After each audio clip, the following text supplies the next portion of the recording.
Welcome to the Comic Binge. I am your host, Paul Herman, and today we are talking about Jonathan Hickman and the other artist's name I can never remember and never pronounce right. So I'm just going to let it Marco Cicchetto, I think. Marco Cicchetto. See, I did it right. Thank you, Pizza Time. Yes, today we are talking about Spider-Man, but hold on, Ultimate Spider-Man. And David Messina. Thank you, Adam. Thank you. Yes, we're talking about Ultimate Spider-Man, and we are doing a whole year retrospective of the very, I would say, anticipated series by the acclaimed writer named Jonathan Hickman. And if you haven't already, y'all, before we get started, please hit that subscribe button because it only just makes sense, especially if you're a Spider-Man fan. Only makes spider sense, all that jazz, you know? Like the button.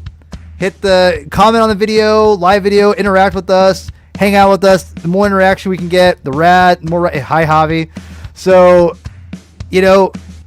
let's get this party started. So, if you're not familiar with how we do things here in the, at the Spider-Man Council, first of all, I always have to have a gavel, and today I chose Iron Spider, and so today we are going with Iron Spider, and whenever someone goes a little too long, hit the gavel. So meeting is now commences, or what do they say? I don't know what these people saying these important things. I don't know, but anyway. Call this meeting to order. There we go, Javi. Thank you, Javi's the smart one here. I mean, obviously. So tell me Javi works in municipal courts without telling me Javi works in municipal courts. That's fair. That's very fair. So, all right, guys, we got a lot to cover. We have a lot to cover, and we have so much to cover that Javi couldn't even add all the pictures he wanted to because StreamYard wouldn't let him. That's how many pictures and covers he wanted to add here. So, anyway, I'm gonna get to it really fast. I'm gonna make really quick introductions. So don't explain like Zach 4 minutes of what you're doing for the next 3 weeks. Okay, so. I'll go with you first. Zach, how you doing? I'm doing great. How are you? All right, next. Anyway, no, it's good to have you, Zach. Obviously, Spideydude Network. We've got our show, the Slot Symposium, yada, yada, yada. We'll get to you in a second. All right, next, obviously, below Zach, we've got El Corazon himself, Javi Trujillo. What's up? What's up? I have been nonstop reading Ultimate Spider-Man, and it's been the most fun I've had reading Spidey comics in quite some time. I even have this beautiful artist edition of the first issue. I can't read it because it's in Italian, but who needs to read when you just got pretty pictures? You got sequential art. Yeah, listen. Yeah. So, it's awesome. Double G, what's up, Double G? In the back. That's awesome. That's awesome. That's the best thing about the review of this will come to the Spideydude Network when I one of these days 10 minutes to film it and edit and stuff. Whenever you have time in your life. On, I can edit it too. Okay. All right. Last, or not last, but at least we have the last two here. We've got Adam, aka Pizza Time, drinking cough medicine. How we doing?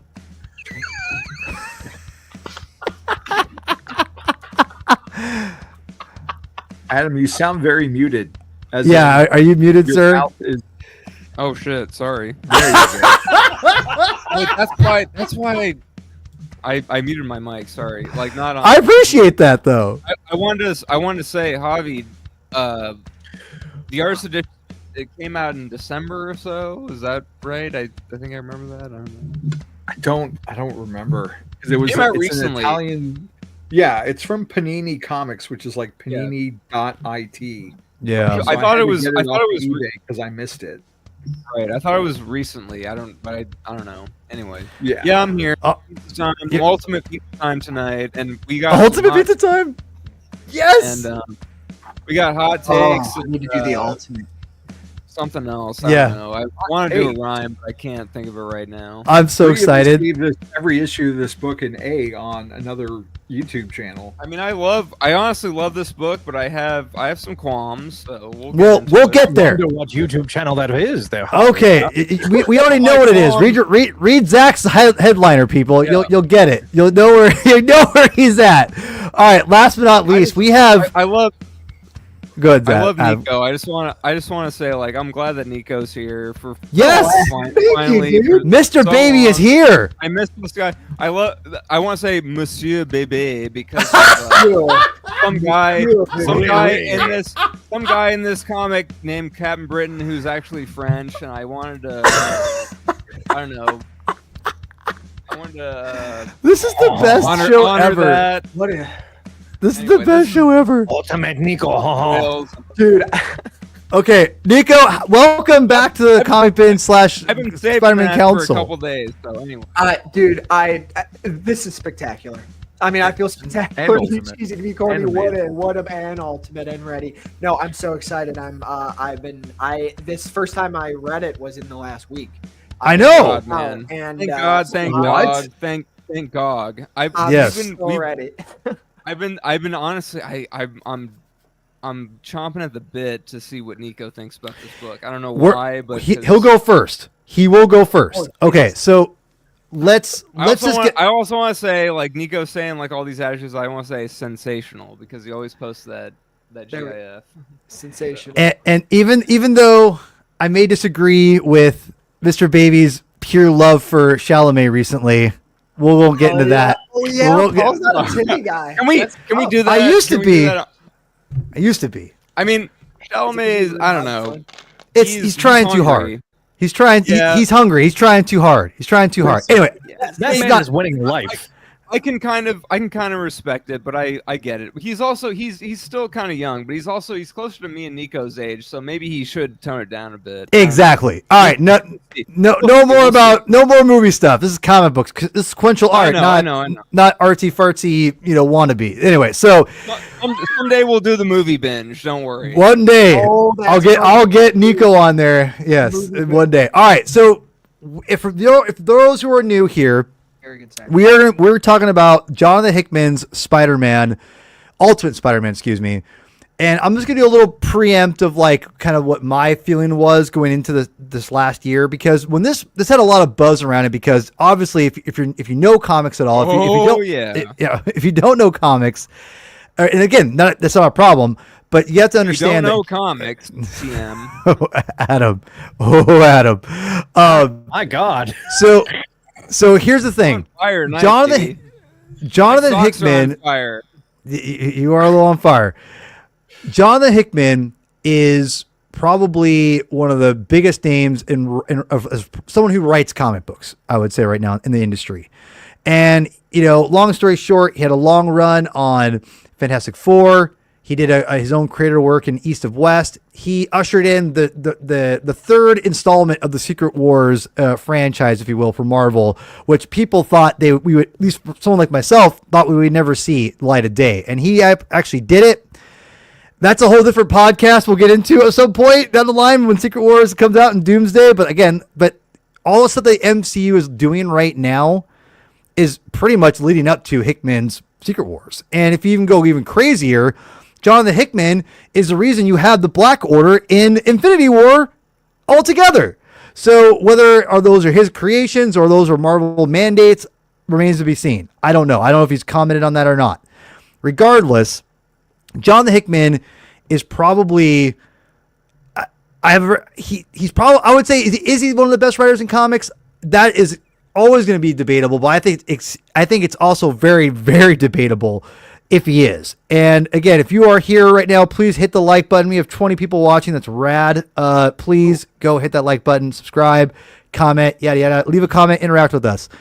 The thing with Jonathan Hickman, and I would say, is that the guy is brilliant with ideas. He has amazing ideas.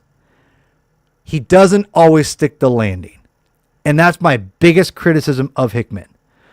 And the X-Men stuff he did at first was fantastic, and then it got really out of control. And that's saying it mildly. And so when he got announced for the story, I was like very skeptical because if you go, going into the Ultimate Universe, it is predicated on literally his character that he escalated from Secret Wars as Reed Richards, the Maker, who creates this world of, that he controls and is trying to manipulate from behind the scenes. And that sounds all very confusing because it is. And I thought about this, there was a big one shot for, they released with Brian Hitch, and I was like, Ultimate Universe, Jonathan Hickman, I'm out. And they announced Spider-Man, I'm like, I'm out. It was like a mini series, I think, right? Well, I don't know. It doesn't matter. Yeah, I didn't read it either, but it was a preamble to this stuff.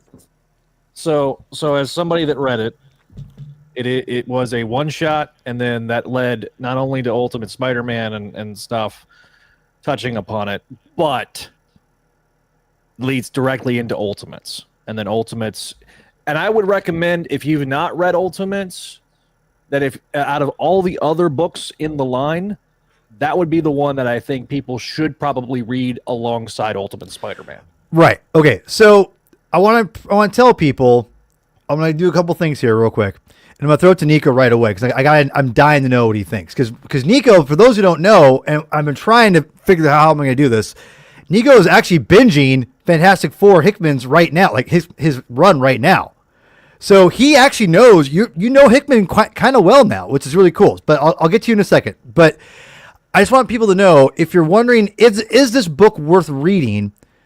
And as someone who is very hit and miss with Hickman and very critical of him at times, by the way, New Avengers is chef's kiss. His New Avengers is fantastic. It's amazing. That's probably my favorite thing he's done. Besides something else we'll talk about. And I was kind of like, okay, whatever. He got announced to do a Spider-Man title. I'm like, whatever. I don't care. It's going to be like whatever. It's going to be overly complicated because it's Hickman. And then they talked about how he's going to be the more of the parents with kids and whatnot. And I'm like, okay, I love Mary Jane. I want the marriage back in the main continuity. I'm like, okay, whatever. It's whatever, right? And I literally picked up the issue at my comic store. I said, hey, can you just put a copy in for me? Because I heard people starting to really like it. I'm like, and he got like the last copy or something. It was I was very lucky to get a copy. Read it that night and went, all right, count me in. I'm in. And when the buzz happened, we did, I think, a review of it on the show when it came out. But I wanted to do a further deep dive with the council when we could actually get a good chunk of the story. Because the one thing I know about Hickman, and I'm going to leave this to you, Mr. Baby. I was like, when are we doing this, Paul? Come on. I want to wait a year. I want to wait a year because the one thing I know about Hickman, he loves his long game a little too much. And yes. I wanted to give this the fair chance. So we're going to review it. It's going to be a lot of us. We're going to have a lot of opinions. I'm going to have to use the gavel probably, but we'll get out. Nico, I'm dying to know. Maybe. I'm dying to know, Nico, as someone who's, give me a little bit of your take on Hickman now as you're reading Fantastic Four, and then lead into this, and we'll kind of go from there. You have the floor, sir. So I'm pretty well through his F4 run. I'm getting close to the end of it. I really like it. I've always tried to read the Fantastic Four before, and I've kind of struggled. And I just think the way Hickman writes, I think he makes them feel very modern, which is helpful for me. He does play the long game, though. Like, depending on how many days or weeks go between issues, something will happen, and I'll be like, and then I'm like, oh yeah, he did that in like his third issue. He teased that or whatever. I didn't know that Franklin and more so Valeria are the coolest characters ever. Fair. Maybe that's not a popular take, but I'm having a blast with them kids. They're fun to me. So then I started reading this, and I'm mad. So at the time, I think I was on the show where you guys talked about the first one, but I didn't read it. I think that's the last time we did this.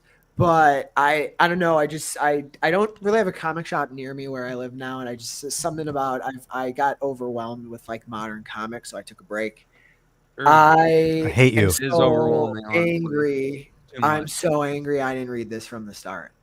Whole thing in the last 3 days. Javi said this at the beginning, and I don't want to take it, but this is the most fun I had reading Spider-Man comics, and I don't remember. Nice. Wow. When I so just like overarching That's case, that's everybody, right? now. Like it, and it's cool because it's ironic though because it's Elseworlds, right? It's a take, but what I'll say for now is every sort of character choice, like in the ways they're different and the way they serve this Peter's life. Maybe it's like I'm just enjoying it so much, but I feel like it's all working. Like it's all of them are such to me interesting versions of what his supporting cast could be. It also just reaffirms how strong and how deep his supporting cast actually goes. Yes. I think a lot deeper than I think some people give credit to sometimes. Yeah, I think it's the strength and the weakness book, honestly. No, I'm glad you touched. I want to get into weaknesses later because I have a giant nitpick, or I would say I have one main criticism, which is almost like a backhanded compliment a little bit, and one's like a kind of a same as I have, but I don't know. It might be. It might be. But Nico, I'm gonna give you a few more questions, and I'll throw it to somebody else here. Yes, sir. When you're reading this, the one thing that when I read it, I thought it was interesting that Hickman really emphasizes like the family aspect, obviously, and as someone who is a young man like yourself, you're not quite an old man like me and Javi here yet, but is this something like we're getting there? Yeah. Is this something you're like was that family aspect, like, again, not like the big family, that's like just the small family, like Peter, MJ, and Richard and May? Was that something that you kind of thought was cool, like interesting? Because you grew up in like kind of like a weird time of the marriage went away, I think, when you got into comics, I think, or right around then. So you knew it was right at the end of it. Yeah. Yeah. So as someone who kind of saw the tail end, it doesn't have an affinity for a married Peter and everything. Like, what's your take on the whole, like, as far as seeing him married, and is like, as a young man yourself, and I know you got a wonderful, wonderful lady in your life, but like, how is that? Just kind of take me with that, because I'm curious your viewpoint on this. So, wow, that's a really good question. First of all, seeing him with MJ it's refreshing. Thank God. Yeah, man, I know that. Like it's just like I just need it. I want it, and it feels right. It feels so right. And I'm someone who wants to see this in main continuity because of the main reasons I've seen these other characters, primarily Superman and Batman, become fathers in comics, and it just works for me.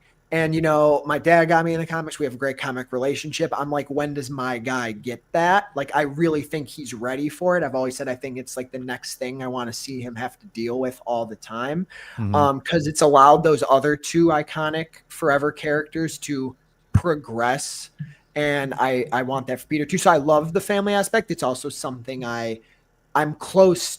I feel like in my life I'm close to having it, so I want it too. So I love seeing my favorite character ever in anything get to be a dad. So that's so fun to me, is to see him operate. And he's always felt like a girl dad too. He just has that girl dad energy. So what he does with there's precedent for that. Eat it up.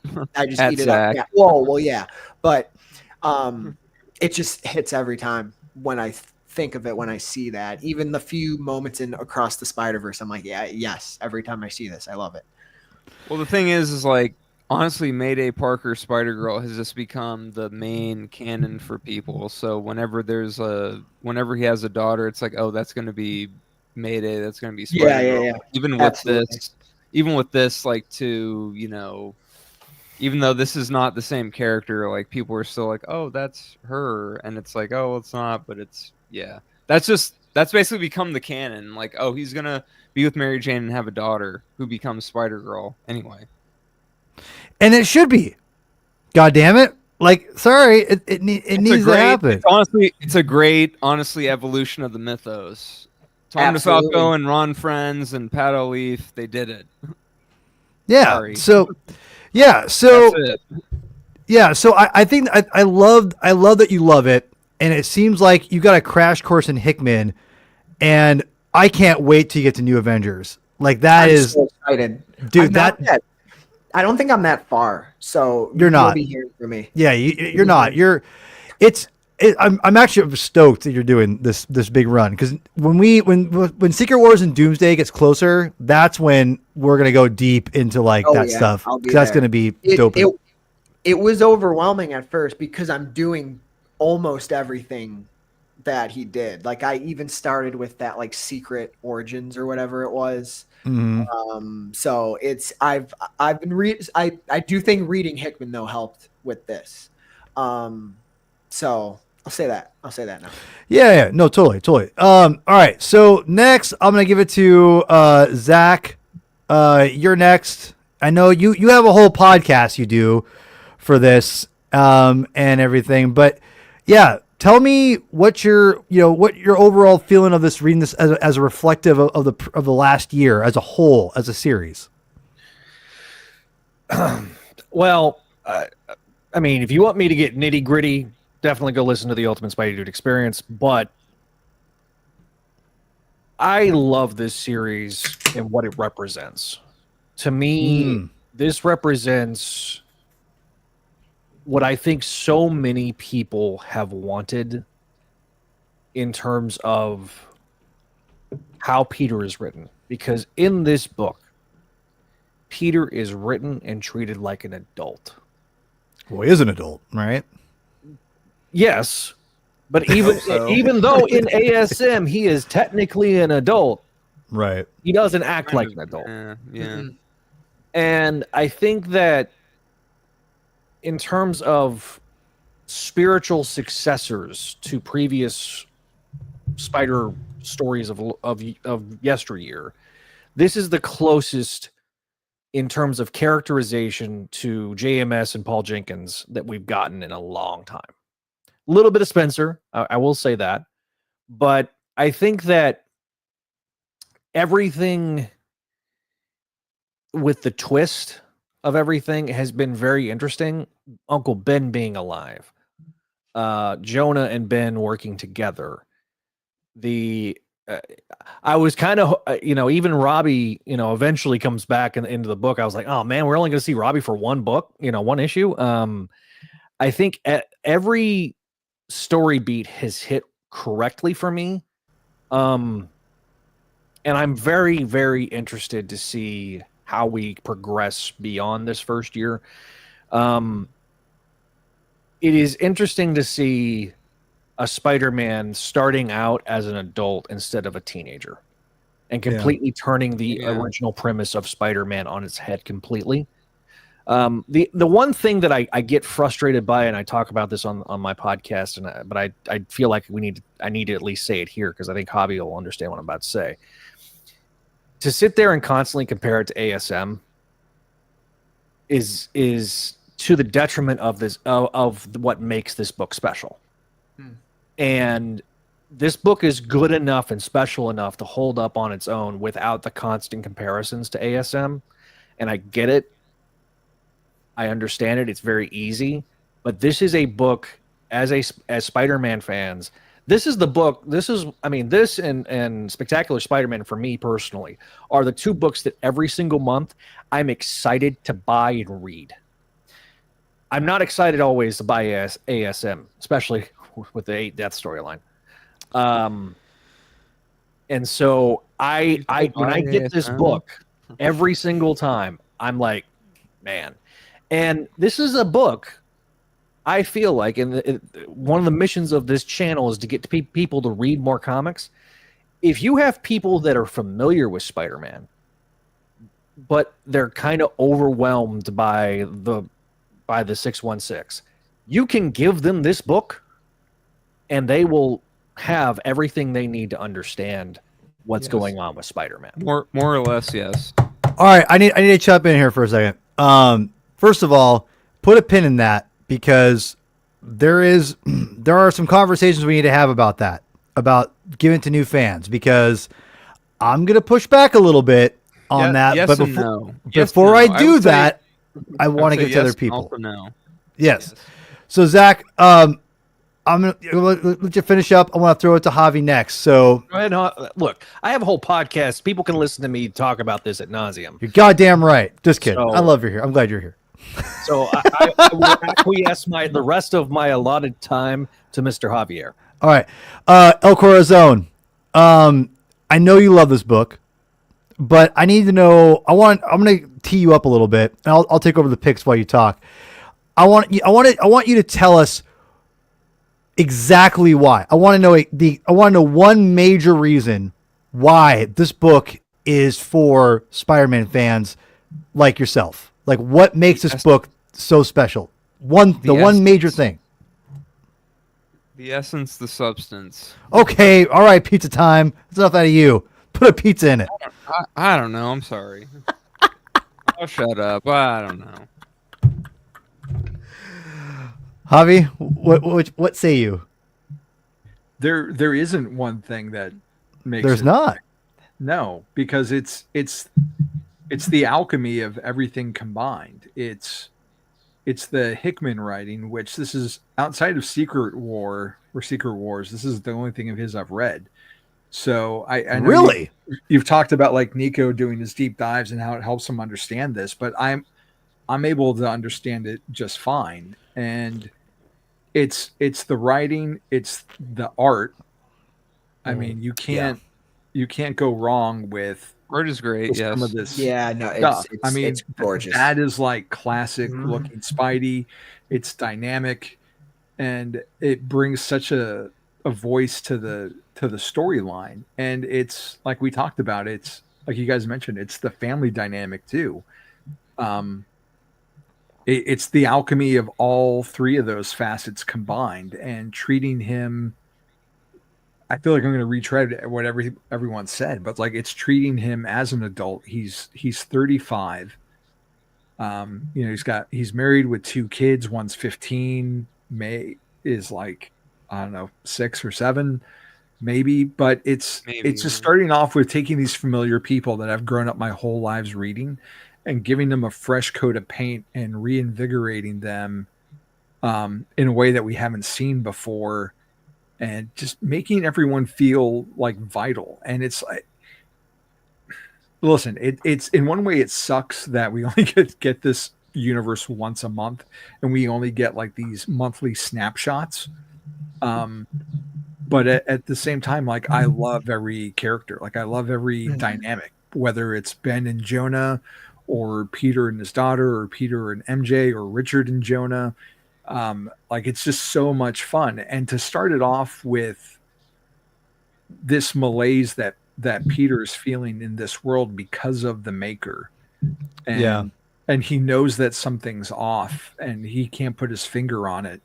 And, it's the hero's quest. Like he finds out what he's supposed to be, what his destiny is, what he's supposed to be doing, and how he was robbed of that for the last 20 years.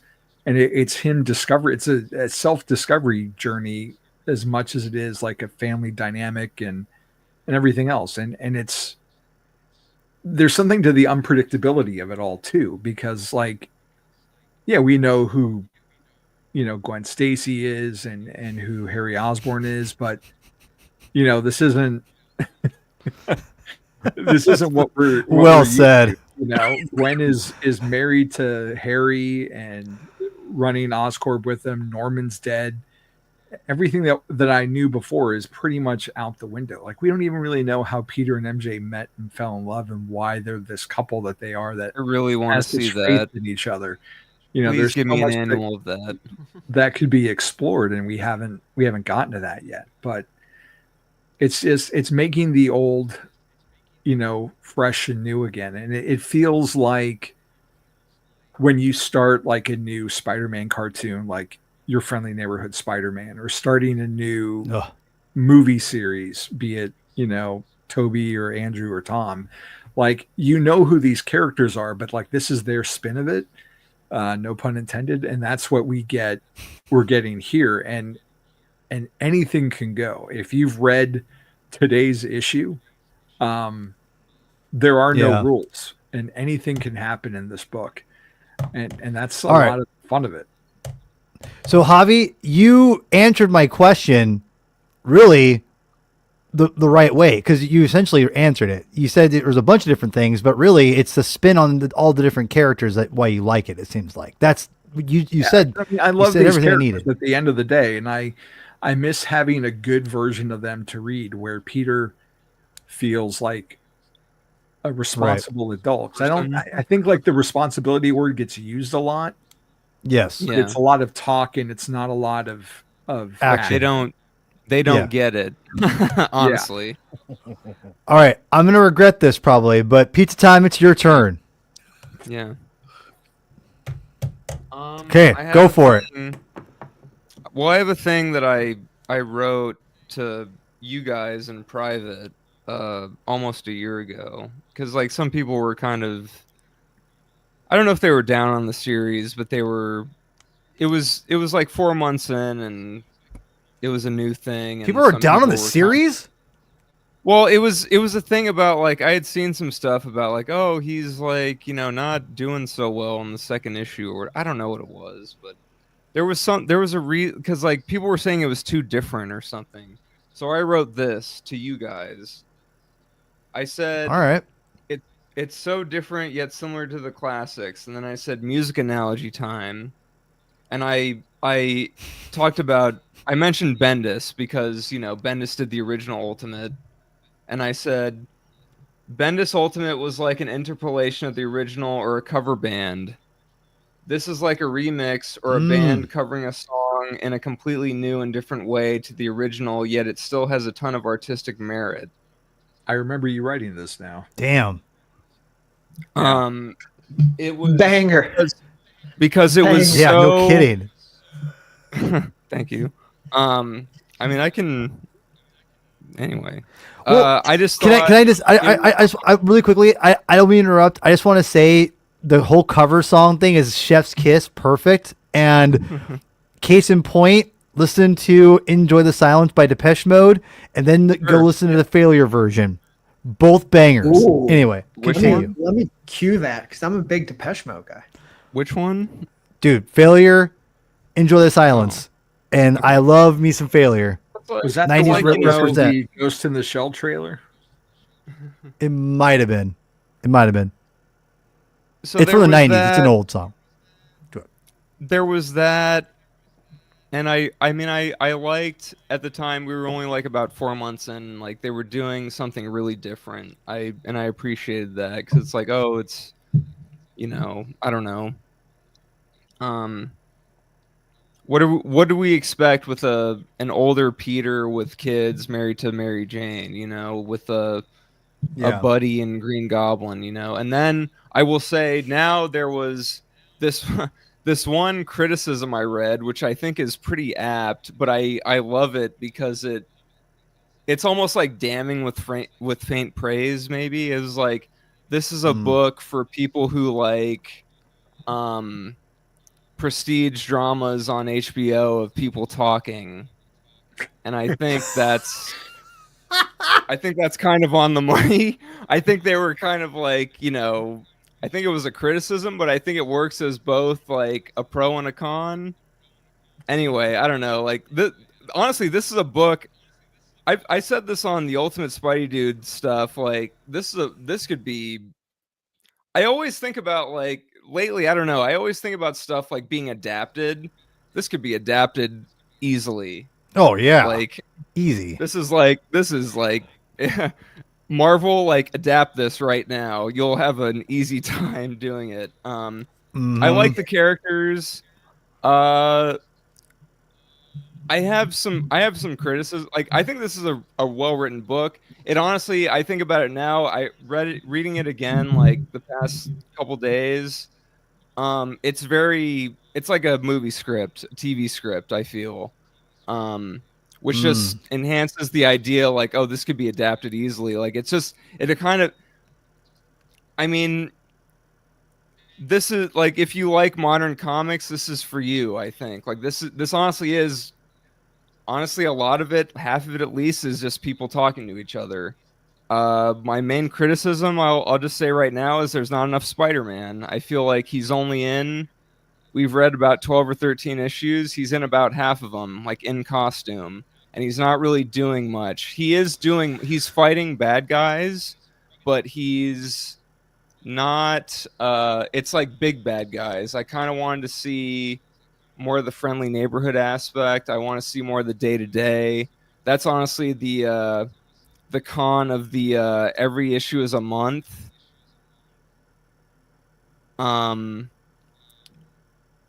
Yeah. Though I think that. What do I want to say here? I had a thing for this. It was like I said, I realized this when we read Superman Origin recently.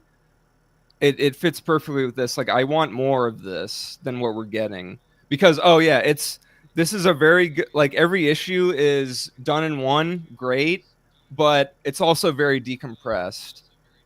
So there you go. But yeah, and it's a comic book though. I mean, and I'm not saying this to you, but like, sure.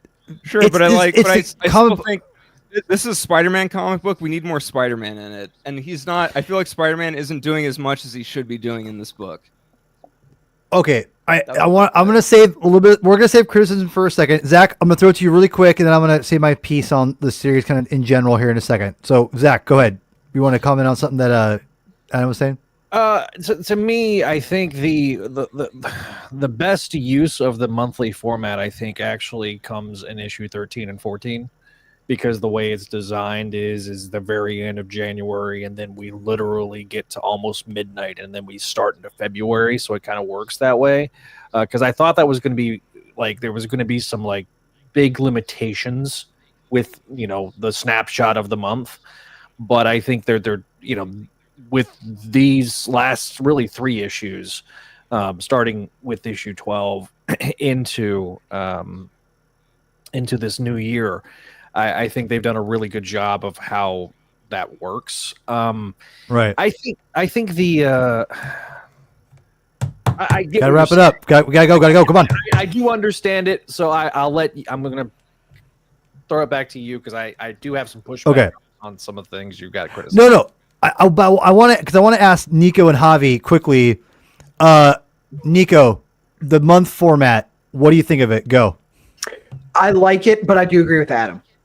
So I have two criticisms as well, and that's one of them is there needs to be more Spider-Man. And while I think the month-to-month thing, it does help tell a story that you could digest and move forward, I would like to see him do more things, personally. Okay. That's interesting. Okay.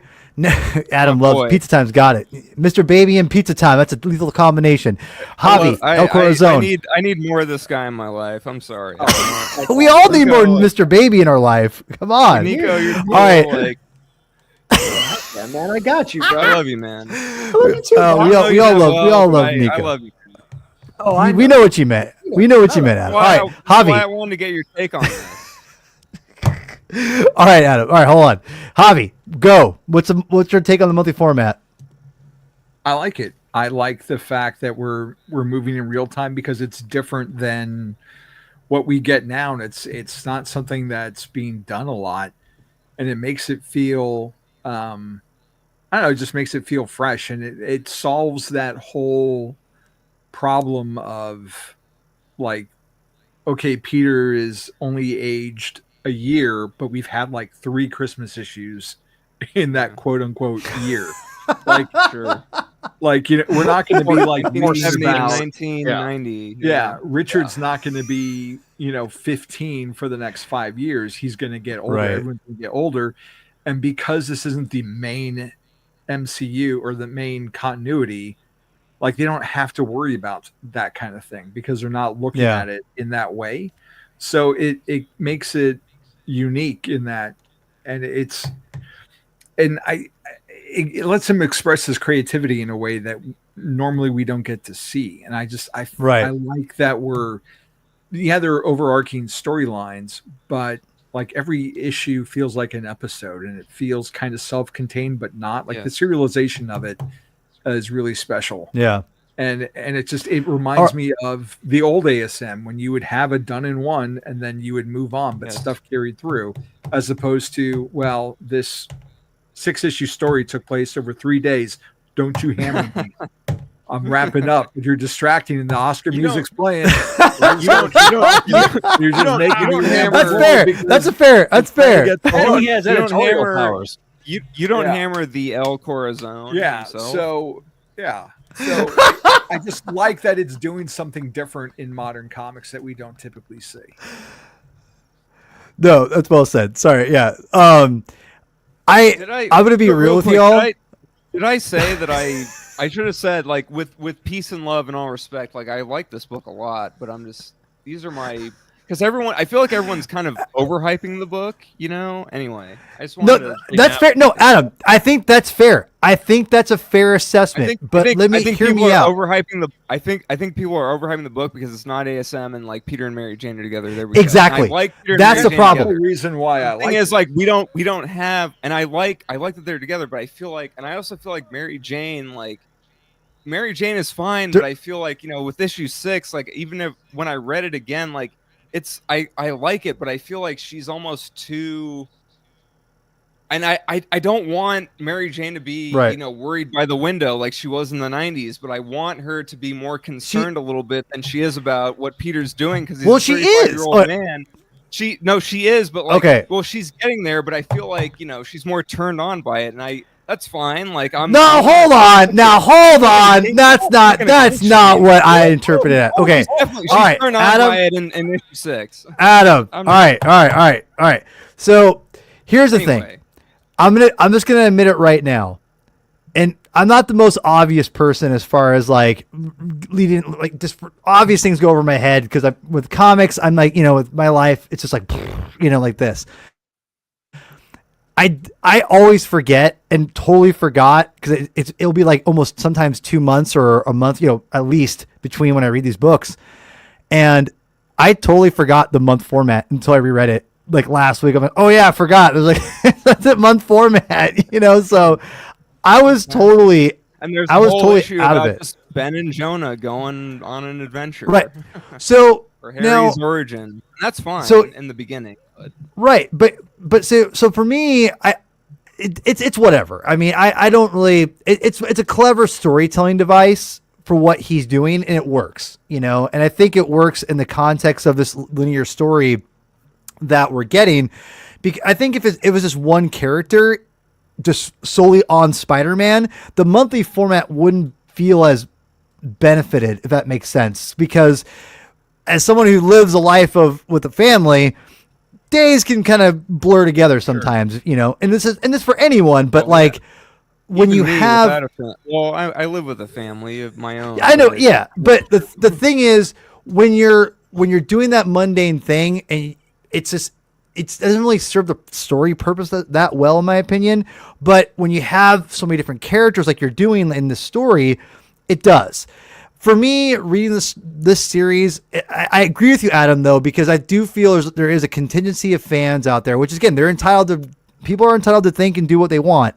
Yes. There's an emphasis of like, we got to support and love this book solely because it's a married Peter Parker. Yeah. Yep. And that's fine if we're desperate. We're desperate for that right now. That's cool, but it's not just the marriage that makes this book work. It's everything about this book that makes, you know. Now, there are some criticisms, but I just want to get my major positive out of the way, is that, to me, the biggest thing about this book that makes it work, and I kind of teed up with Javi here, and anyone, you know, you guys, if there's one major thing that you love the most about this book that makes you like just love it, hit me up with it quickly after I'm done, and then we'll move on to some criticisms. But for me, it's just Peter's characterization is so spot on still. Despite I think so. Let me just say real quick, I do think so. I like his characterization, but I feel like it's, I don't know. Yes. All right, continue. The Peter, to me, has always been just a stand-up guy who's someone you can always rely on. It's not like from like a time aspect, but someone you can rely on to have your back when you need it, right? Like, he's going to be there in the end. and he's going to do his best. He's got a pure of heart, and to me, those are some of the most important. There's always like the window dressing, right, of Peter, which we'll get into that in a little bit, but which it can be different. The window dressing can be different, but the window has to be the same, right? It has to be able to see through the window. And Peter, this interpretation, though, is much different than the ones we have before. This Peter still has what makes it Peter Parker, which is he's a stand-up person. He sacrifices everything for his family. That's the most thing that means the most important thing to him, whether it be Aunt May or if it's his wife, his kids, Uncle Ben, doesn't matter, because they all are important to him, and he values everything so much, and he's so relatable that you just can't help but love him. And I think Hickman has tapped into that, which is so hard to do for writers sometimes, which is amazing to me. If you're writing Spider-Man, you can't tap into that, but it happens. And it doesn't always have to be like, oh, about Peter's like the best dude in the world, because he does make mistakes. I mean, we're kind of seeing it unfold now in the comic, basically. But the thing is that it's all there. And that's what makes me love the story, is that it's all, Peter is still there. So before we go into some criticisms, anyone want to add any major things? I know Javier already kind of went into his. Are there any major things that make you love this comic series all together? I just want to point out on the monthly format, as I was scrolling through and you were talking and I was gaveling you and you kept talking. Sure. Javi was gaveling. Yeah. He's gaveling. If you see how every issue, it's the same. You have the two narrow panels, the month, and then the big fat panel at the bottom. Like, it's consistent for every issue. Love a big fat panel. And that carries across even with the fill-in artist with Messina. Yeah. And it's just a cool little thing I wanted to point out. That's great. I love that. I love that consistency aspect, how it just, the way they package this whole... until you're showing it right now. No, I know you did. Just the whole package did, of the font that they chose for the issue, like the trade dress, how we get the little recap, and now how we have like the cast page. It's just everything about this book just feels so good, and it's beyond superficial stuff. It's the whole. Continue. So I was going to jump in. Go. I have been a huge fan of Marco Cicchetto since he was brought in during Brand New Day. Okay. I think he is, to me, part of what made the Bendis Bagley Spider-Man, Ultimate Spider-Man work and feel special. I feel what you're doing. Mm-hmm. Is it was Mark Bagley carrying, in my opinion, even bigger weight than Bendis. I would agree with this. I feel that Cicchetto and Messina, to a lesser extent, but to Cicchetto specifically, makes this feel like a prestige comic every single time he draws the book. No. I do like Medina. I get a lot of. No, he's solid. Messina's okay. I feel like I have. I don't know. There is some quibbles I think about Messina's work, but I talked about it on our show, like that. We have talked about that. Yeah. But I'll say this. I said this on my show too, where I get a lot of Dodson, like Evil That Men Do era dots of the Dodsons. I get that vibe from the artwork. I like the twist of Gwen and Harry being together, because they were friends before they ever were introduced. They were there's a lot of history in the regular comics. I just like how there's so much little things that are referenced and teased. Like in the first issue, when we're looking at all the different costumes, of course, they're variations of actual costumes that Peter wore in the 616. I think that's really fun and cute. I think that the spider is a distinctive now enough type of spider that it, a lot of times, like with Batman recently, they just did the new redesign. and you have like the specific bat symbols that's represent either the films or like specific runs and specific artists. And I kind of get that vibe with Checchetto's version of Spider-Man here. And this is definitely a definitive Spider-Man for a lot of people. And so I yeah. All right. I like that. Artists, I'm with you. Like, I think the art is definitely both artists have been really solid. I want to comment. I have one more comment to do before we do criticisms. So, Mr. Baby, anything majorly besides like a married Peter or whatever, what's a major thing, like a big thing of why you love this series? It just feels huge. Okay. That's fair. Huge. Yeah. It feels definitely. And it feels like an event. Amen, Adam. Like, I was talking with my dad the other day of like, there are some I mean, I guess it's all subjective, but like for us, we're like, okay, when's like the really, really modern recent Spider-Man story? Like, we had 3 Jokers, right? Which really delivered like for that. Oh, I love that story. Batman. Yeah. He had like Court of Owls and Hush. Like, there's a few more recent memory ones that already kind of are cemented as being like really, really cool. And I feel like for Spidey, this is a big one, and feels like maybe the biggest in some time, at least for since Superior. Probably this is the biggest. So a big event. And it's been 10 years. It's been 10 years. So get on it, Marvel. What are you doing? So that's my main reason. Is it does feel like a Succession on HBO, which I enjoy. So you know what I mean? Like that. All right. Succession's on Apple TV, man. You mean Severance? You said Severance. Yes. Sorry. I don't even watch those shows. I know that. Jeez, pizza time. On TV or film is like I'm watching Slow Horses right now. Actually, Adam. Actually. I'm not watching. Oh God, Mr. Baby. Oh my God. You mentioned the silver screen and Nico just his mustache goes blink like this, you know. So, the curly Q. Labs from the stash or where my there you go. So what? Before we get into the criticisms here, I really quickly I want to just throw out, and it's going to lead into criticisms. Because it's going to be, I'm pretty sure, Adam's criticism here, or it's part of Adam's criticism, I know. I actually don't mind, or how about this? I don't mind the supporting cast when we get, and I've been critical of supporting cast.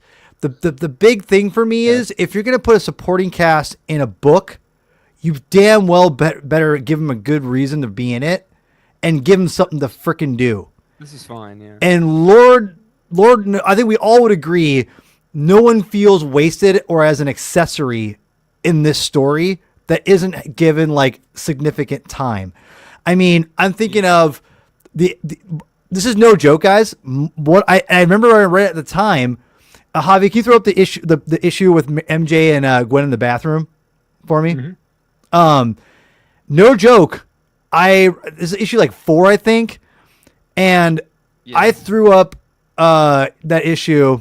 I was like, okay, I threw up. Not like I threw up. I actually was like, okay, let's see what happens here.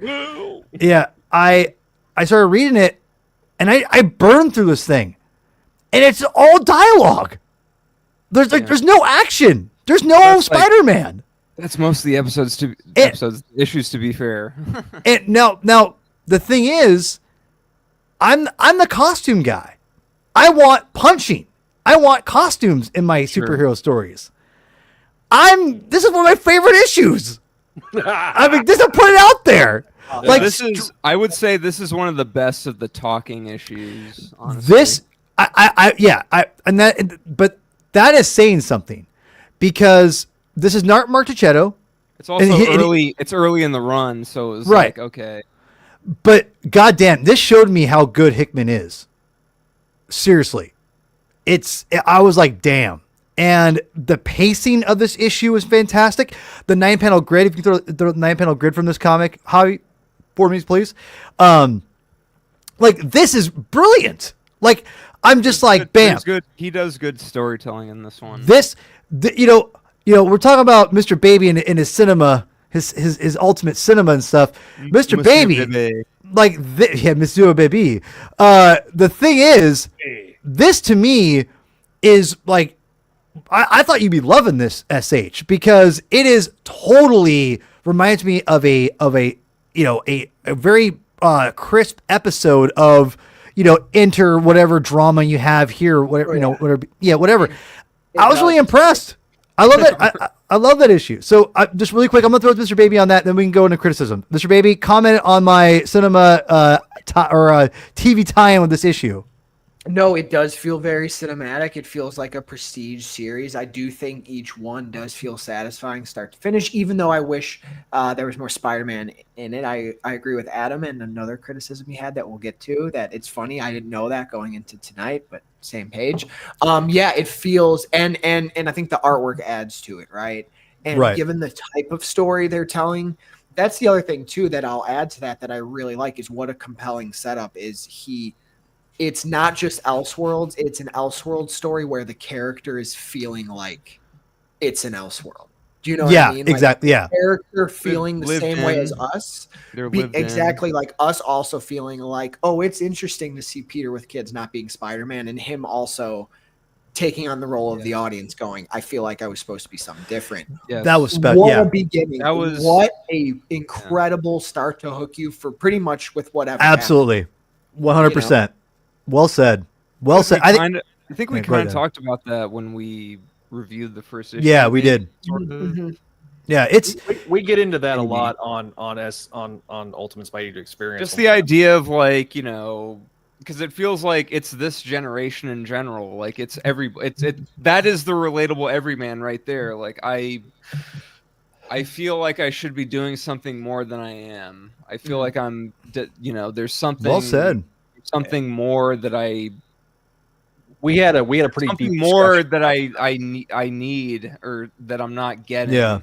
And the world has taken that from me or something. Okay. I don't know. This is, I think it was Neil on my show that talked about it being an allegory for the modern world, and taking that concept of the world outside your window and saying, okay, this is like, if a Peter Parker was created today, that's, in his 30s, not his 20s or his teens, how would he be as a person? And I think that shows very much so, even from the first issue all the way. And I feel like that each issue you see the progression of Peter's character.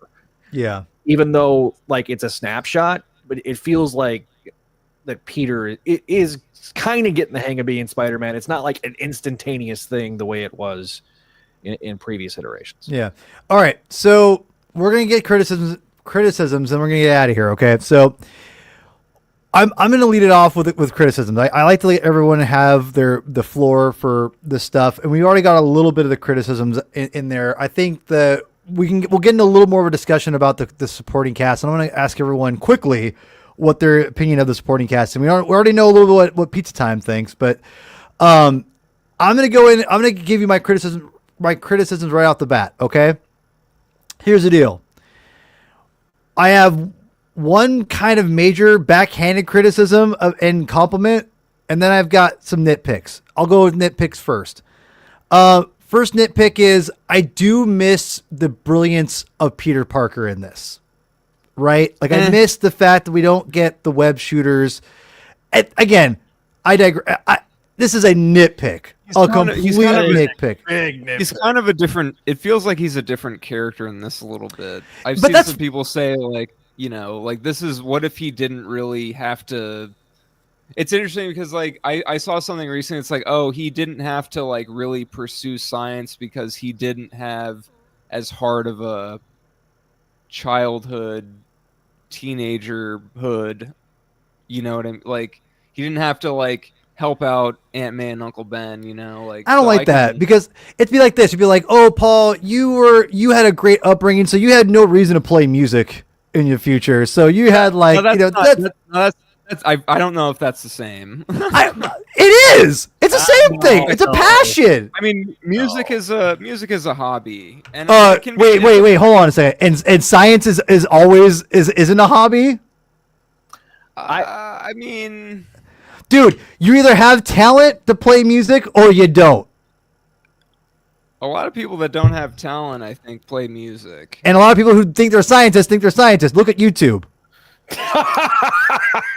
So, I mean, I've just thrown it out there. This is an interesting point. This is what you get when you go on the comic binge. We get deep in this. The show is incredible. I do think there are several clips that could be put in place. Adam, think about. I think you got to release a highlight tape. We might. Adam, that's your job. Oh, man, all right. I don't know if I can do it for this one. Okay. Yeah. Hold on. Okay. Really quick. Okay. So that I wanted to comment on it real quick. Is that I think the scientific aspect is missing a little bit, and I felt the same way with Sam Raimi's organic web shooters. I think part of the thing I love about Peter and makes him a step above is the fact that he is very brilliant, and I feel that aspect is not there yet. I'm willing to get open to see that unfold maybe, but I do feel it's a little bit of a bummer that he doesn't have that somewhere in his life. But again, make him more relatable in here. Whatever. Yeah, whatever. Yeah, anyway, I refute that. The other thing I would say, it kind of goes with the smart aspect. I do wish the costume was not just like a symbiote, basically, and being like, oh, hey, I got the colors, like, here, hold on, let me just, whoop, whoop, whoop. It's like, it feels very quick, if you will. And I do feel I do wish there was a little bit of a earning of the costume a little bit more. But that be very quick, honestly, if you think about it. Right. But you know what? At the same time, it's a nitpick because I still like what they're doing. But that kind of leads also into my massive, I would say, biggest complaint of the series, which is this kind of like, well, what do you expect? My biggest problem is I wish this wasn't revolved around the Maker. I really wish it wasn't, because that's the whole thing. Exactly. Like, we're counting down to the Maker and like, and that's a bummer for me. Maybe? Because the problem is like you could tailor it around the Kingpin easily and not have to do any of this. And it's just like, it's like, who's behind the Kingpin? I don't think the world's ready to understand. There's like Reed Richards wacko out there who has a thing over his head and is going to make everyone upset. It's like, oh God, it's just like, I feel like I know Hickman can't stick landings as well as he probably thinks, or people think, or at least I think anyway. He's not very good at it. And the fact that that's the end game is the Maker, it's like, oh, this is not going to end well. That does make me concerned. It just does. And I'll you guys have a comment on it. It does bum me out when I'm reading it because I love it so much. It does bum me out, and it's not its own thing, and I have to tie it with everything. So it's because it's an event like that's kind of on. It has a time limit thing. And so we don't know how long this will last after about 2 or 3 years, maybe. It's kind of like which is good because to like get the ultimate 975. Right, yeah, right. No. But listen, it's like back in the 90s. In the 90s, there was Todd McFarlane had for Spawn a countdown for his powers to run out. That's what we're feeling like. I'm going here. I'm going. We're running out of power at some point. Todd McFarlane had Spider-Man #1. We were all excited for it. That's right. All right. My nitpicks. You guys' responses. I'm gonna go on the board here. Javi, you haven't talked in a while. What's your response to my nitpicks? What are your nitpicks, if any? My nitpick is the price. And $5. If you're only buying one book, $5 is fine. The paper feels really cheap. And I texted in our group thread, I don't know, 2, 3, 4 months ago. I went to the store and I got 2 books, and one was Batman and the other was Ultimate Spider-Man. And Batman cost $1 less and felt heftier and had more pages. So, and it would be great if this could be a 25 or 28 or 30 page book. I don't know if Giacchetto could keep up with that. Probably not. Clearly we have fill-in artists as it is. It would be nice to have more of this world because I love spending time with it. But really that's the only problem I have isn't even about the book itself. It's the fact that it just feels flimsy in my hands when I get my print copies, and for the amount of money I'm spending. And this is the only Marvel book that I'm reading right now, that I'm picking up every month. As for your nitpicks, I see where you're coming from, but it doesn't bother me. Like, there's still so much about this Peter we don't know. What about his parents being alive until he was 15 changed his life to where maybe he didn't get into science? What did his dad do? How did they die? Like, we don't know any of that stuff. Ultimate Spider-Man Secret Origins. I wish we had that. I'd buy it. Honestly, I mean, I'm not gonna lie. That and how he met Mary Jane. That's what I want for this series. Give us like a big Parallel Lives graphic novel style thing.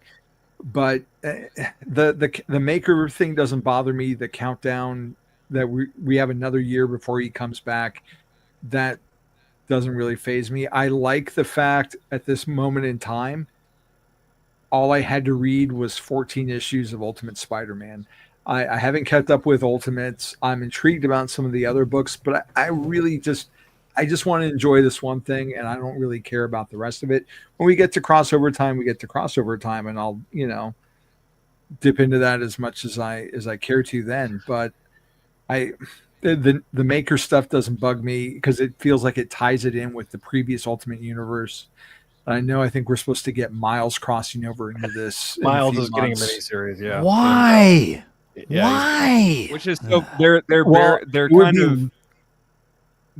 like, remember when they were like, oh, we're never gonna cross. Well, like, we're not gonna cross the main line in the original Ultimate, and now they're getting that out of the way really quickly. It's like it's a year in. It's like, all right, we're gonna do that right now. So I don't know, they can get it out of the way.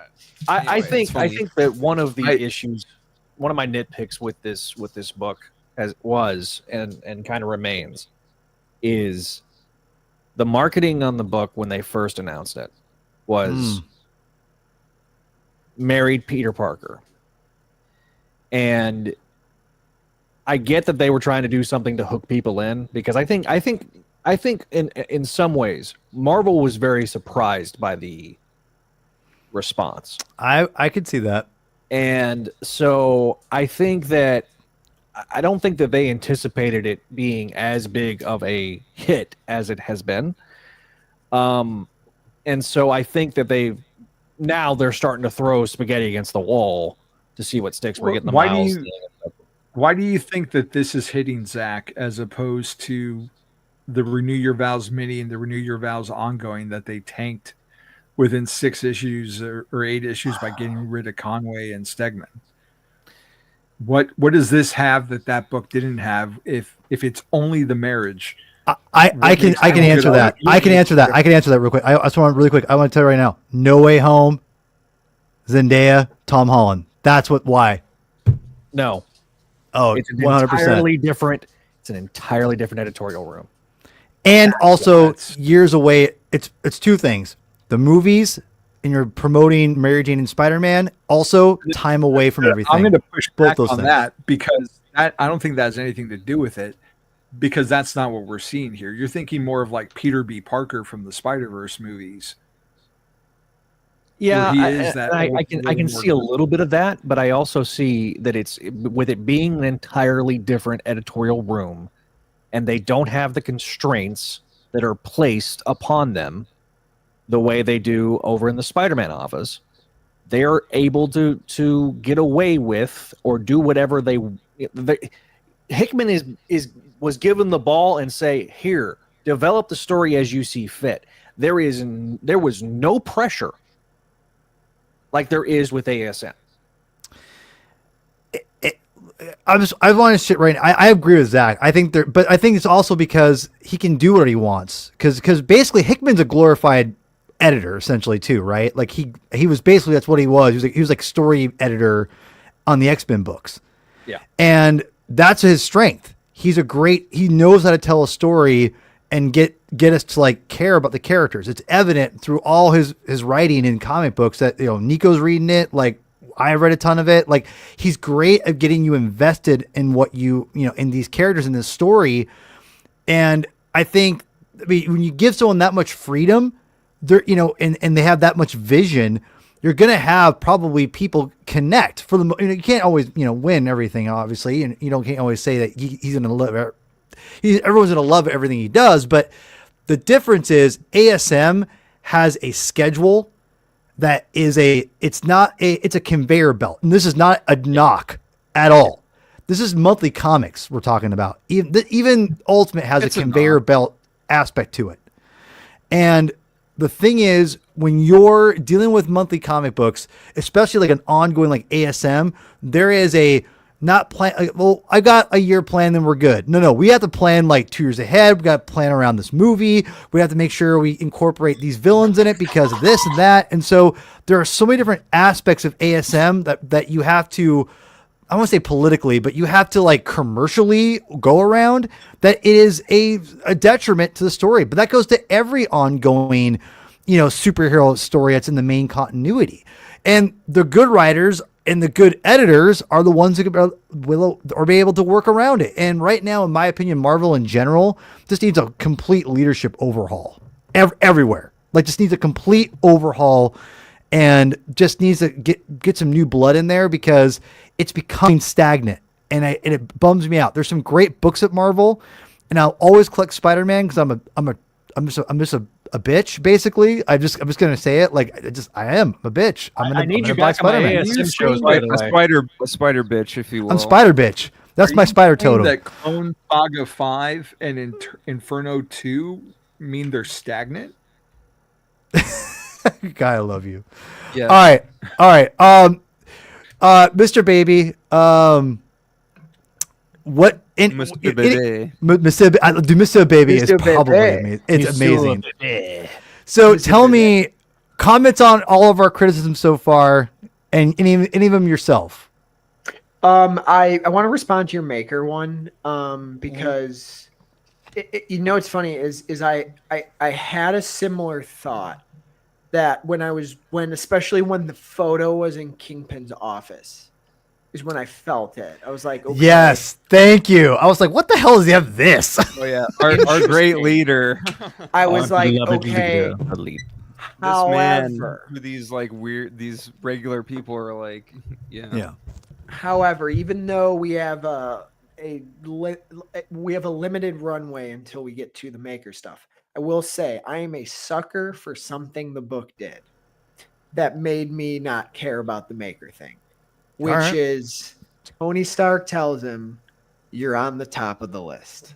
Oh yeah! All right. Always you said, win. You win. Anytime anyone utters in the Marvel universe that Spidey's the GOAT. You got me. So when Tony's like, "You're so important, we needed to do," that's also why my second criticism, I don't mind or responding why I'm okay with your other criticism. I was also like, oh, his brilliance, where is the science piece? Until I thought about, okay, I like that it's a multiverse story where the changes weren't like insane. You know what I mean? Like, all the core characters are still there. They're just different in like a way that's really, really compelling and doesn't feel crazy. Like I love Your Friendly Neighborhood Spider-Man, but those versions are all like way different. You know what I mean? So I like that there are these like, okay, if the one detail is that he's not Spider-Man, but like in the grand scheme of the universe, it's so important that he needs to be. I'm okay with all his stuff coming from Tony because it is the direct result of him being so important. Yeah. Let's get him to be Spider-Man. And so like, that's the cool spin for me. My other criticism that I'll add is that I want to add on something that Adam was saying. My only really criticism I'll say when I finished these 13 was it's something in like two parts. One, I do wish MJ and the family, I wish their reaction was a little different. Yep. I wish it was a little more concerned. I do wish MJ little Can more. I say something concerned. real quick, Nico? Yes. I saw a criticism that was like, that is not how this goes for the reveal. Yeah, Yeah. The reveal felt that was the thing where that issue ended, and I went, "Oh, that was way too easy for Peter Parker and Spider-Man." Yeah. in my opinion. Yeah. Now I can see that. Here's where it's strange though. That comes with this backhanded compliment of, I really like this MJ because I believe she in the modern world, because this story does feel very like it's happening now. Yeah. That literally with like social media and the way things happen, MJ would be so in tune with the moment, the style, like the finger on the pulse. So she would probably be really good at like content, or like she would be. And at the end of the day, like the giant irony of their relationship going back historically is she was the really unattainable girl next door that he ended up with. So like having him be the way he is in this book and her being like really out there and with it totally makes sense for Peter Parker and Mary Jane Watson. So she's almost like too chill about it. And yet I feel like it's also kind of how her character. It's partly how I do think her character would be given this time period. You can tell they've been together for an extended period of time, and there's a trust. It could be That a coping too. mechanism. That too. Both those points. Yeah. Incredible. But I think those are all valid, and I think those are probably where she's at right now, because what else is she gonna do? Like storm out of the house? I mean, and Nico, I think you brilliantly summed up what makes Mary Jane so rad is the fact that like this is an extension of her character that they've been struggling to find in the comics. It's like, well, what do we do with Mary Jane? Let's just like make her a superhero. It's like, what the fuck? Yeah, come on, it was, you know, Which it can be fun, but it's, you know. Go ahead, Nico. No, it was just like, I agree. Like it was really refreshing to see like this be the thing she's doing. Yeah. And also having it tied to Uncle Ben and J. Jonah and Jameson, which that's a fun relationship in this book. But I know we'll get into more criticisms. But that one, I'm like, man, every time that they pop in, I'm like, oh, we're cooking. Yeah, right. We're with these two guys, man. I'll take us. Honest to God, I don't want more spinoffs of this, but give me the Ben and J. Jonah book. Dude. Uncovering conspiracies of companies. Like, they're going into, like, Wendy's and finding extortion. Like, they're taking down CEOs of companies. Like, they're like boss level stuff. Like, they're exposing, like, we're gonna expose Wendy's, bitch. We're going in there. They're leaking information about celebrities. We're taking your Frosties with us, bitch. It's they're like Columbo. So yes, man. It's just give me their hijinks together. So two things I want to highlight real quick. Number one, I love off the rails. I love how much Harry, like, when Tony Stark shows up and Peter's like, oh, you're at the top of the list, and Harry's like, so where am I on the list? And he's like, who are you? Was freaking brilliant. Number one. Number two, talk about storytelling device. Issue 12. Peter has no dialogue. Yes, I noticed that the second time. I was like, whoa. That is, and we talked about it on the show, but like, to me, that was another brilliant moment where I was like, holy shit, Peter hasn't said a word. I know. And it made you have to go back and reread it. Yep. Dude, I didn't notice that until I read it a couple days ago. And I was like, oh, because I know what's going to happen. I went, oh shit. Like, he hasn't said a word. Oh, like that was, damn. All right. We're running late. Javi, did you say any? I don't think you said any criticisms yet. Have you? The price.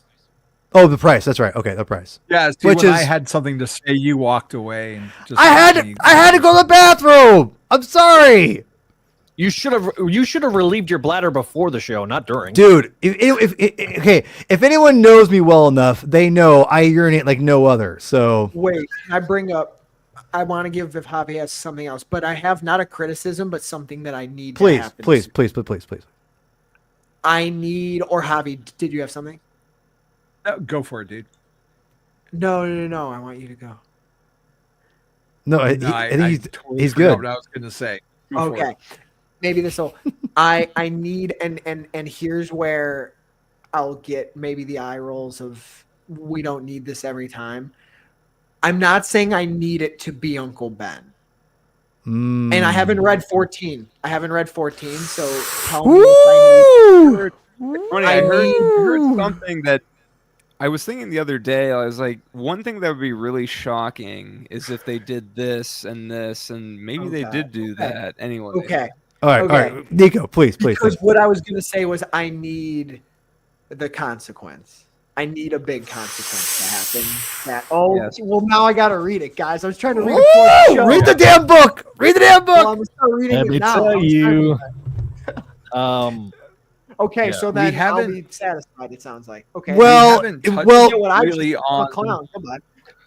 Javi, go ahead. There's a lot of debate on the next issue. I think. Two things. We haven't really touched a whole lot on the villains and their makeover. With Ock being kind of a friend-ish, but creepy. I do like they're hinting at Doc Ock in these issues. That's really nice. and the whole Spidey Green Goblin thing, like it's a new twist on when Harry tried to redeem his father's name and having Peter's AI be his own voice because he likes to talk to himself, and Harry's AI being his disapproving father. It backdoors in like a modern way the JMD like Ghost of Norman driving Harry insane. And like that's a fun way to play that out in like this new context. Yeah, that it's one of the aspects I really appreciated as the story got into the back half of the year. To dovetail off, got their. Yeah, go ahead. I'm sorry, I was going to dovetail off your point. To me, this is the best Kraven the Hunter outside of Spider-Man 2 that I've read outside of Kraven's Last Time. Oh, the game. The game, yeah. To me, Spider-Man 2, the game, nails Kraven the Hunter, and this nails Kraven the Hunter, and actually makes me care about Kraven in a way that I just generally don't outside of Kraven's Last Time. Okay. All right. Well, I think we. Wait, let me say my criticism real quick. Oh wait, I thought you already did. Well, I guess I did, but I just want to reiterate real quick. I just want to say. I just want to reiterate his criticism. He wants to reiterate it one more time. Well, the thing is, I feel like there was something I didn't quite say. Please. With rereading this, I miss I like issues 1 through 3 because we're with Peter Parker, and I feel like we kind of lose Peter Parker a little bit as we go on, because it's like the Bill Finger Batman thing where it's like, well, he needs a sidekick, so his sidekick is now Harry Osborn, and that's who he talks to.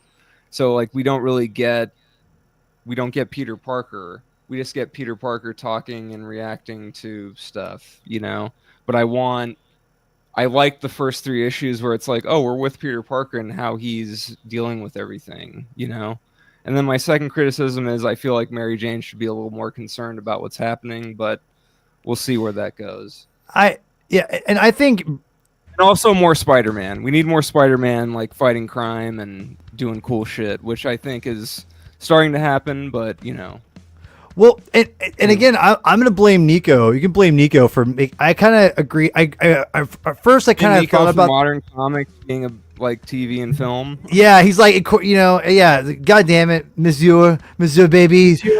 Oh God, Monsieur Baby is so good. Monsieur Baby. Oh God, it's so good. I mean, maybe you should blame Jameis for bringing in Kevin Smith and Jeff Loeb and all the other TV and movie people into comics in the 2000s. Yeah. No, I think his take on and everyone's kind of take on Mary Jane there was spot on, because I do think that that condensed storytelling, I think that's where you're we're getting the worst part of it. I'd say is probably her reaction, because she is so cool with it. I think you have no choice but the kind of story you're telling to have her be so cool with it. You kind of have to go with it. But to Nico's point, she's so out there. And I think when you're a brand manager, you have to, be part of crises, and you have to kind of have like prepare yourself kind of mentally and kind of adapt quickly, right? And that's what we're seeing with her right now, I think, in that moment. And she's kind of, and also what Zach was saying too, like they've been together so long, they trust each other. So that'll also have children. They have 2 children. Remember exactly. that. Yeah. So I mean, I also think the consequences of issue 14, I think, will kind of address some of that criticism. I think. Yeah. With especially the way the issue ends. Nico. Oh my! No, now I'm just excited. As soon as we're done, I have to read this. Bro, you gotta hit us up.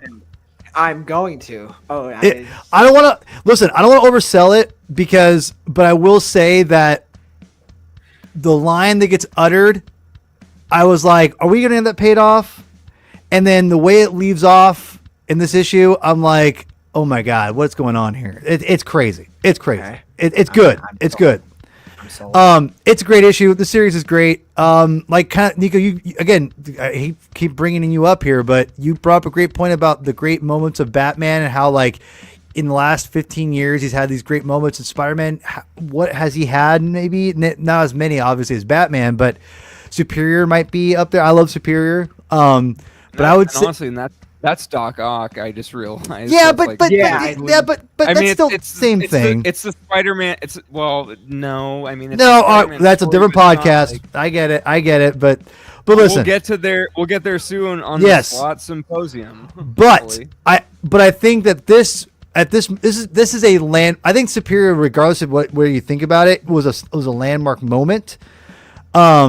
I think Spider-Verse is kind of in that realm, the comic series, because of what it influenced later on. What it influenced. Like, we convinced somebody to read this book thanks to this episode. So. Oh, that's huge. Okay, that's great. That's fantastic. Read more comics. So, Waterboy Walter. So here's the thing, though. Finally. I think that you saying that this is like the pinnacle of Spider-Man's like comic storytelling right now, and like having that as an important book for people to read is, I would say yes. And kind of go back to my criticism. I do hesitate giving anyone this story because it is a little ridiculous so what's the main issue? Oh yeah, this guy with a giant thing on his head is the ruler of the world and has it's like and Kingpin bows to him in his picture of in his room. It's like it gets a little bit. Yeah, it's not. But it's such a small picture. It's not a big part. It is small potatoes, I would say.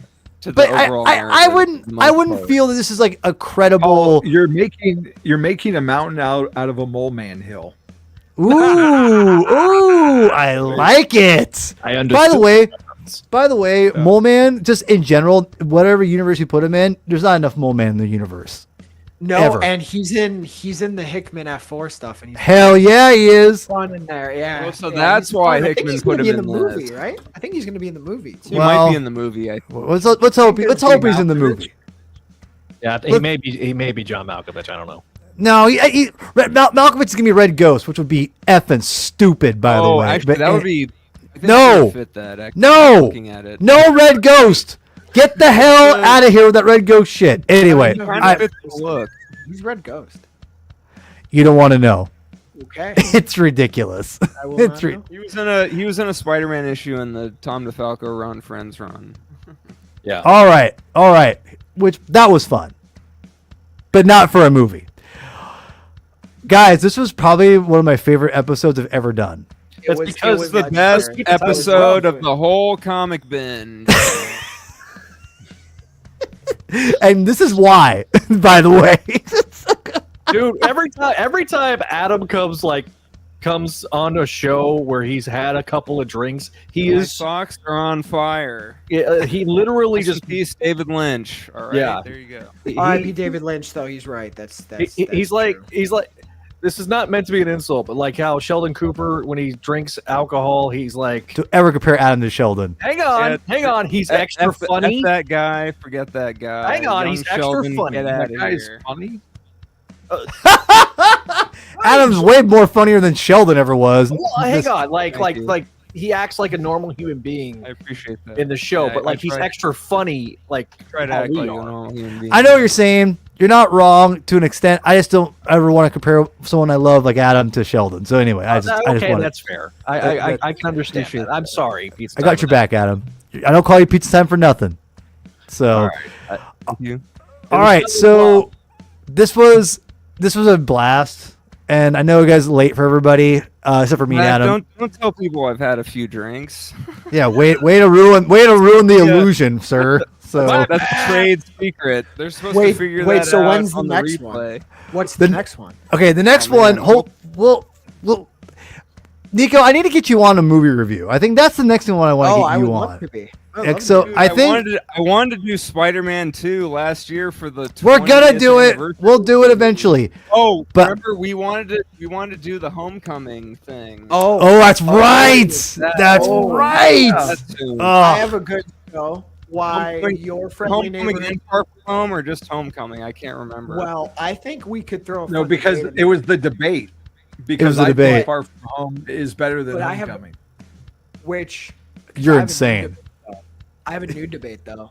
What's the new How debate? your friendly neighborhood Spider-Man has made me like Homecoming and Far From Home much worse. Oh shit. Much worse. Wow.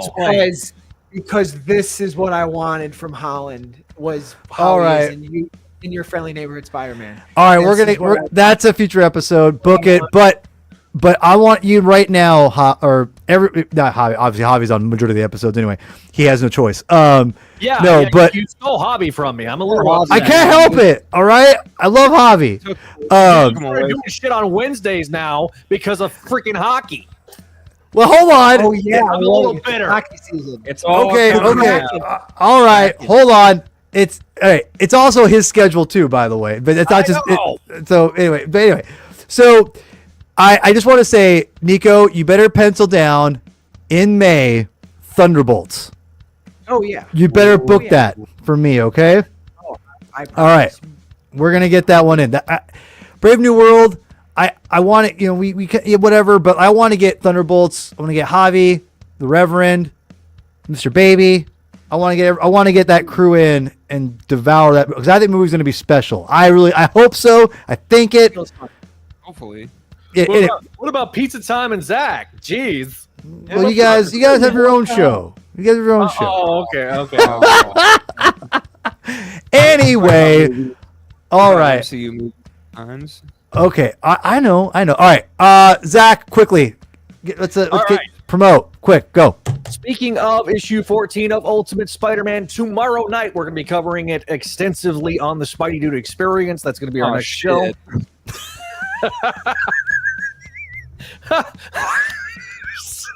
So tomorrow night we're going to be doing that, and then we will resume our basically weekly schedule of doing the different books, and so we're looking forward to that. I'm working on, speaking of Your Friendly Neighborhood Spider-Man, I was working on a short form video today, so that will be coming out next week. Talking just kind of general about that particular show, and more stuff on Voices from the Eyrie, more stuff with All right. Bobby Samara podcast, more stuff with Make Mine Mayday. So just keep tuned on to the Spideydude Radio Network, and hopefully we'll do another Slot Symposium very soon. It's gonna happen. It's gonna happen soon.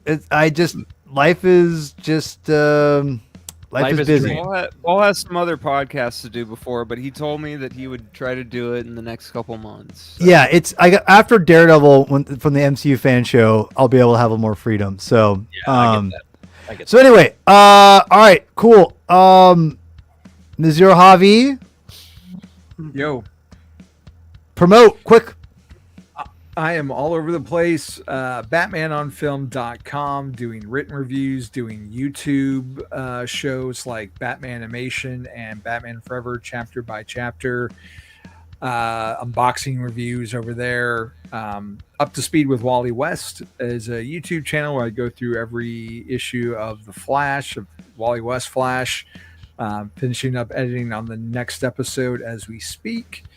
And Nights Never Die on this channel right here with That's Chris right. Clow. We've got our what is it called, Paul? Countdown to Superman show that we also How do could on you this forget? channel where we're Amazing Spider-Man. because I feel like we had like 5 names for it, and including We don't have like, 5 names for it. Death of Superman. We tossed around a few names. Did we? Okay, fair enough. We did. I trust you. I totally forgot. Yeah. Spideydude Experience. I've got ASM Classics. I need to edit some of those that I've got in the bank. And 007 Files is my James Bond podcast with 2 other gentlemen. And we just started season 2. And the Bond world exploded with Amazon spending $1 billion to buy the creative rights away from the Broccoli's, who've had it since 1962. So no one knows what's going to happen. Everyone's afraid that it's going to be content farmed and run to the ground. Yeah. But it also means maybe we'll get a movie soon because they haven't filmed one in 6 years. So Jesus, 6 isn't years? that long? Yeah. they filmed Well. No Time to Die in 2019. Because of the pandemic, it didn't get released until 2021. That Wow. Okay, that makes sense. Yeah. Well, yeah, Bond, man. Godspeed. Wow.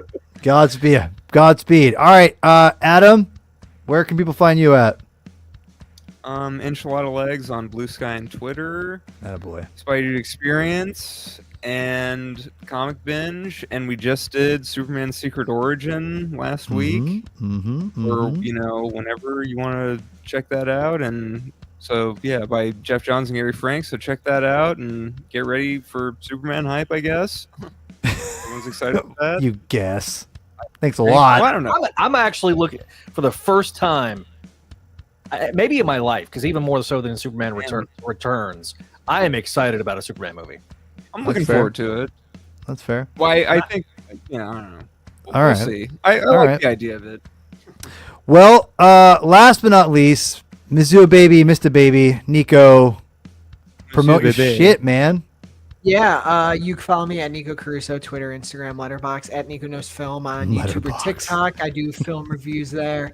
Also, a lot of award season coverage. The Oscars are Sunday, so you'll see a reaction to that. I also do, if you like comic book stuff, my mainstay podcast with Zeddy and my dad is the Vigilante 1939. We talk all things Marvel and DC. And Great to dudes. tempt you to go to our podcast feed next week on Tuesday or maybe Wednesday, depending on if we can finish it all, we will have the season. We will have a spoiler-free review of the entire season of Daredevil Born Again. Oh, wow. That you'll have up in your feed on Tuesday. Yeah, very grateful for the Have opportunity. you watched So, Daredevil yet, Nico? No, and everyone's going to be Who's mad at me taking for home it. the I'm Oscar for going- Best Picture, man? Nico, I'm going to tell you this right now. I don't want to put you on the spot. I don't want to Okay, overhype it, but you should watch then- Daredevil. I know. Like it. I feel bad, and we feel guilty because Zeddy's seen it, but me and my dad haven't. So we are going to do Born Again, fresh, and then we'll see No, about you gotta going back. watch. Wait, you're gonna watch Born Again without the other series? What? I have ow. Please, keyword- Zeddy, I don't want to overhype it, but I think I'm going to say Hey, this is hold Daredevil. on. Daredevil is my favorite MCU thing. I think of You all have of to it. hear. Okay, You got to I watch trust, Daredevil, man. I trust you, and I will. He actually has I a have to- costume. No one has a. I mean, some of them have costumes, but he actually has a costume. So He has that puts it multiple. all the way up there. Yeah, he does So- have multiple costumes now. That he barely ever wears. You see more Ultimate Spider-Man than you do Daredevil in his costume. Let's be real. well, Let's maybe be in the real. first and third season. Well, Listen. so here's That's let me give half the context show. on- That's here's Anyway, context on let why Nico we're speak. doing I need to hear his rationale on this, please. Here's context on Please. why we're doing that. We did not anticipate getting the screeners. They reached You don't out. need. Hold on. You don't And- need the and screeners to you watch season 1 and 2. Hold on. I wasn't three. gonna even watch Born Again live because I wanted to do the original, and then Disney hit the inbox, and we couldn't say no. We couldn't say no. God. So we couldn't say Well, I no. think this First is of all, congratulations on getting the screeners and being able to watch fair. it. No, no congratulations. He should get a consolation prize. Hey, no. I feel like He- I have the feeling that you could probably watch Born Again without watching the original because That's not the point. Hold on. I know, but I'm trying to be fair. Trying to be fair to our guy here. Thank you. And two, the screener has a hardcore expiration date of next Wednesday morning. So it was like, you do this or you don't do it at all. And we voted as a council. My dad didn't care as much as I was worried about not watching the original. And we agreed that we would do it. So, and we started the YouTube channel, Paul. We're trying to build. We're building. That's a big piece of content. Like, bro, and I'm not trying to sound cocky. I'm very thankful. I'm very lucky, but I know people will be disappointed that I will be engaging with something without seeing what came before. You would be correct. I'm mad at myself. I'm disgusted at myself. How is that any different than picking up a book? Like in the middle of a run and being like, hey, I'm going to pick it up. I'm going to pick up. Don't defend him. Don't defend him. Don't do this. My homies got me. We understand. Avengers Assemble. Thank you, John. Hold on. Nico is like, I'm so busy talking about award seasons for God knows why. I mean, who cares about awards? Come on, man. Watch the show. We love the appreciation of art, even if it's from the Listen, Nico knows my opinion of awards in general. Nico knows. To answer Javi's question quick, in terms of what should have won everything is Dune Part 2.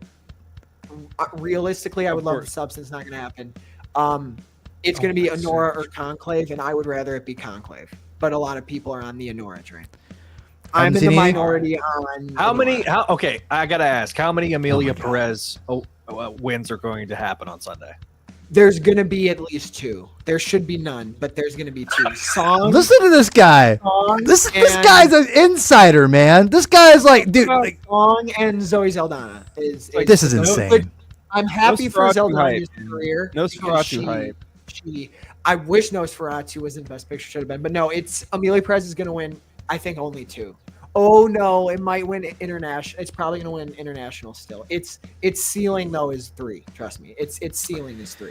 Okay. Wow, it should be 0, but okay. It should be 0 because even though I like Zoe, I don't want her Oscar win to be for this movie. I feel like that pains me because it should be a better movie. It almost feels like Denzel for Training Day. Okay, all right, we're wrapping this up. We gotta get out of here. Go to the podcast or go to the channel. Can we all say read more comics at the same time? No, I can't do that because that's your job today, Adam. You get to say it today. All right. So, all right. Before we let go, thanks for subscribing. This has been an amazing episode. Love all you guys here, obviously. Adam, why don't you take us out? Read more comics. That was very anticlimactic. I don't like that. Give us some gravitas. Come on, man. Do it again. Oh, never mind. Read more comics. Woo! There you go. There you go. All right. There you go. Good night, everybody.